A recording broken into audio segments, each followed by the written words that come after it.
Hello student, आज हम लोग अपनी क्लास 4 में कस्तूरी चैप्टर 3 पढ़ने जा रहे हैं जिसका नाम है संतोष। तो आइए इसका पाठ परिचय पहले पढ़ लेते हैं। जिसके पास संतोष है उसके पास संसार की हर वस्तु है। संतोष का नाश हो जाने से सब कुछ समाप्त हो जाता है। राजा के पास हर व्यक्ति कुछ न कुछ वस्तु लेकर गया।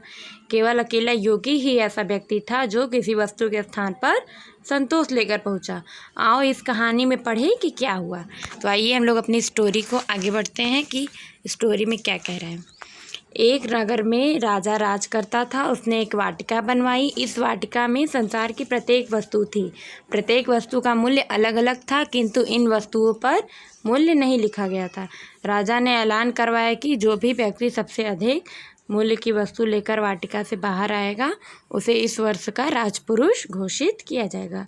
राजपुरुष बनने की लालच में लोग वाटिका में जाते और अपने आप वस्तु का मूल्य समझते और उठा लाते।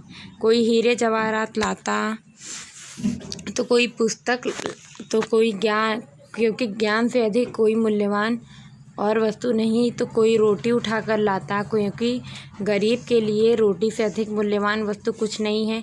इस प्रकार हर व्यक्ति कुछ न कुछ लेकर ही वाटिका से बाहर आता। ठीक है। उसके बाद और अंत में एक योगी ने वाटिका में प्रवेश किया। वह पूरी वाटिका में घूमा पर उसने किसी भी वस्तु को हाथ न लगाया और खाली हाथ ही बाहर आ गया। राजा ने सूची में योगी का नाम देखा और देखा कि वह वाटिका से कुछ नहीं लाया है, तो उसने योगी को बुलवाया। राजा ने योगी से पूछा, तुम वाटिका से कुछ भी क्यों नहीं लाए हो? योगी ने कहा, लाया हूँ महाराज। देखिए आगे क्या कहता है। तो उसकी बात सुनकर राजा ने पूछा, क्या? अन्य दरबारी भी हैरानी से उस योगी की ओर देखने लगे।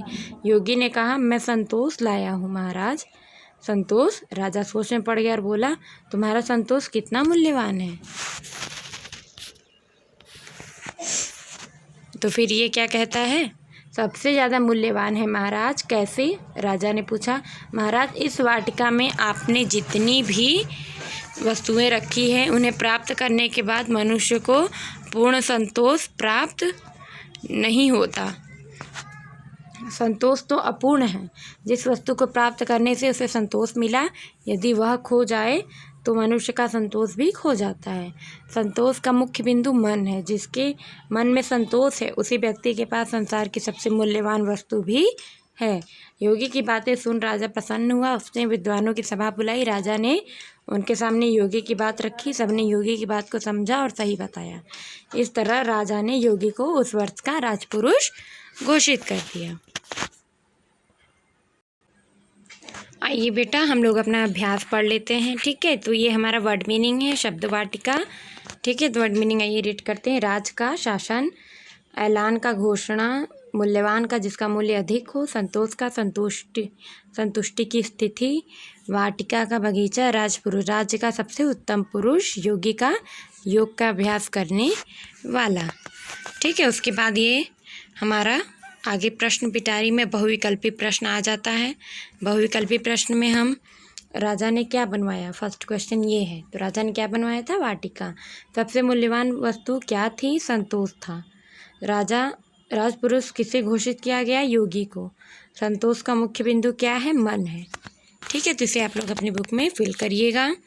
उसके बाद है हमारा क्वेश्चन आंसर है। तो ये मैं आपको राइट करके भी क्लिक सेंड कर दूँगी, आप लोग अपनी कॉपी में कंप्लीट कर लीजिएगा।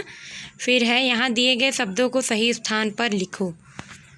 ठीक है। तो बेटा जैसे ऐलान का है तो एक ही मात्रा वाले शब्द हम इसमें लिखेंगे और एक ही मात्रा वाले उसने भी एक ही मात्रा है तो एक चुंडी वाले जितने भी शब्द बेटा हम इसमें लिखेंगे। फिर ए की मात्रा वाले शब्द हम इसमें लिखेंगे, ओ की मात्रा वाले शब्द इसमें लिखेंगे, औ की मात्रा वाले शब्द इसमें लिखेंगे। जैसे ये ए की मात्रा है तो हम इसमें लिखेंगे। ठीक है। ये औ की मात्रा है तो हम इसमें लिखेंगे। ये ओ की मात्रा है तो हम इसमें लिखेंगे। तो बेटा आप लोग इसमें से छाट के अपना कर लीजिएगा। ठीक है, ढूंढ के। उसके बाद है पाठ में आए ऐसे 6 शब्द ढूंढो जिसमें किसी के गुण होने का पता चले, गुणी होने का पता चले। जैसे संतोष गुणी है तो मूल्यवान भी एक गुण है, राजपुरुष भी गुण है, हीरा, योगी, सुखी और प्रसन्न ये हमारे गुण हैं। ठीक। तो उसके बाद हम लोग आते हैं अपना नीचे कुछ शब्द उलट पलट गए हैं, क्या आप उन्हें ठीक करके लिख सकते हैं? तो बेटा ये HW है, जैसे यहाँ पे था सांसर, तो इसको हमने सही रूप में कैसे लिखा? संसार। ठीक है, तो पू ज श रा रू, तो इसका राजपुरुष होगा, आप यहाँ कर लीजिएगा। इसका जवाहरात होगा। ठीक है, इसका संतोष होगा, तो आप लोग ये खुद से फिल कर लीजिएगा। फिर उसके बाद संतोष शब्द का उल्टे अर्थ वाले शब्द असंतोष है, तो इसी प्रकार अ लगाकर नीचे शब्दों के भी उल्टे अर्थ वाले शब्द बनाओ। जैसे दृश्य का अदृश्य है, मतलब अ लगा के हमें शब्द बनाना है। शांति का अशांति, मंगल का अमंगल, सभ्य का असभ्य, प्रत्यक्ष का अप्रत्यक्ष, सामान्य का असामान्य। ठीक है बेटा, उसके बाद हम शब्दों के खेल में आते हैं। महल वाला शब्द 5 वर्णों से मिलकर बना है, जैसे महल वाला। इन वर्णों से आप और कितने शब्द बना सकते हो, लिखो। तो महल से हल, हवा, लावा, मल, वाह, लाल, हलवा, वाला और हम, इतने शब्द बना बेटा। तो आप लोग ये अपनी बुक में फिल कर लीजिएगा। ठीक है, उसके बाद है हमारा ये पढ़ो, देखो और लिखो। तो बेटा ये एक बगीचा है, इसमें आप ये खुद से फिल करेंगे। इसमें जो जो पूछ रहा है ये आपको खुद से करना है। ये HW। ठीक है, यह एक सुंदर बगीचा है, पौधों पर फूल, रंग बिरंगे फूल लगे हैं, फूलों पर तितलियां मंडरा रही हैं। तो ये आप लोग खुद से कंप्लीट कर लीजिएगा। Okay student.